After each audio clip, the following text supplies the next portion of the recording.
add billing payments on your Shopify app. We'll go to figure out this solution or know how you can do that on your app. So all you have to do, you just go down, click on this sign down here. So when you click on this sign here, it's going to show for you a list like this. Then all you have to do now, just click here on settings. So then it's going to take you to this list here. Then all you have to do now, you just click here on billing here. So then it's going to take you to this list here. Then here you click here on add billing profile. So then here add your payment methods here in this list.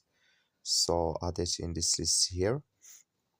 And here can you add your billing address here, and here payment methods, so and add it here. So then it's going to add with you, and here can you add store address or currency. That's all you have to do. Thank you for watching. Don't forget to support us by like and subscribe.